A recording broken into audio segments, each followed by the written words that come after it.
For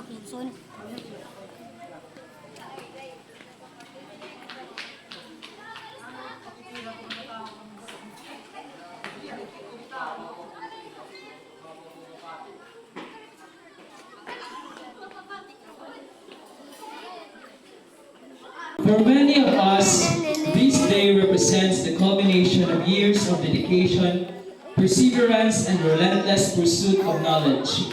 It's a testament to the countless late nights spent studying, the sacrifices made, and the unwavering determination that has brought us to this very moment. As we look out among the sea of cups and gowns, we are reminded not only of the academic achievements we celebrate today, but also of the personal growth, resilience, and character development that have shaped each and every one of our graduates.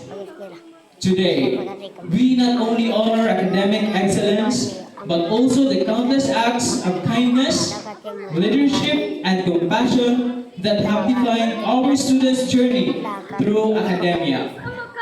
Ladies and gentlemen, let us all witness the processional.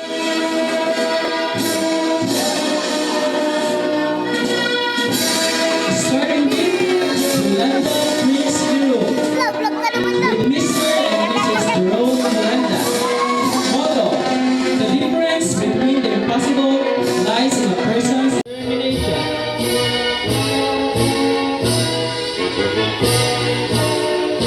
Rodriguez Janine K, with Mr. and Mrs. Sammy Ponteras.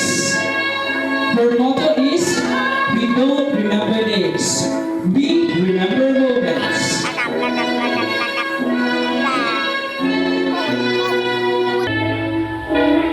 Paradero Charis M, with Mr. and Mrs. Rogelio Paradero. Motto: success is not final, failure is not fatal. It is the courage to continue that counts. Rojas Mark Gerald P, with Mr. and Mrs. Roger Rojas. His motto is, my joy is not in failing, but in rising every time I fall.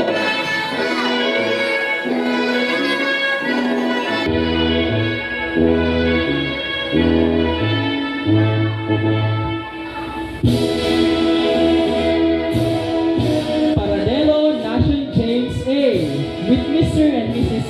Roger Paradero. His motto is, people cry not because they are weak, but because they have been strong for too long.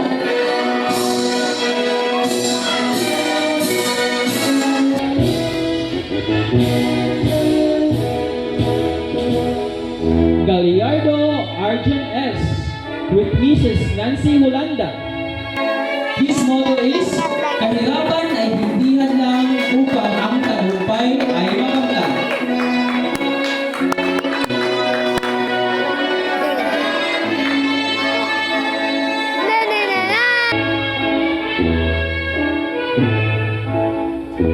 Palen Asuero, with Mr. and Mrs. Abias Palin. His motto is, a true friend is one who overlooks failures and tolerates your successes.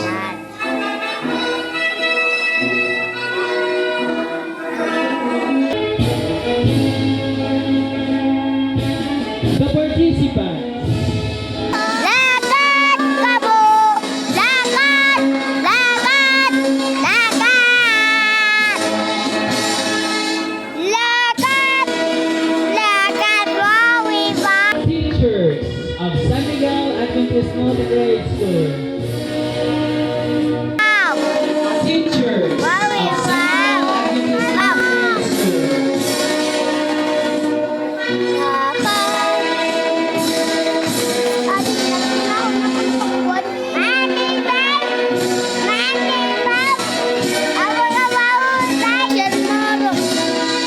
Our guest speaker,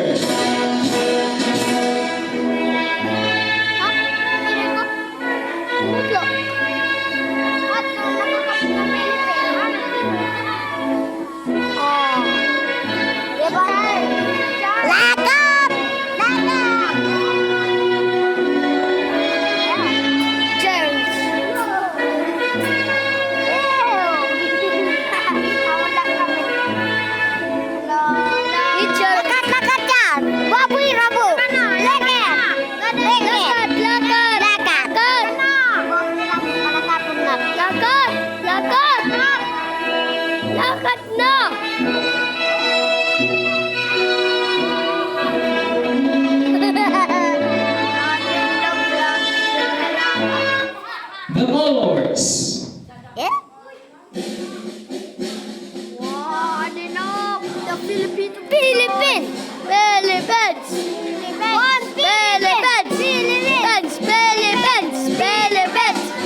am requesting everyone to please stand for the singing of the pambansang awit ng Pilipinas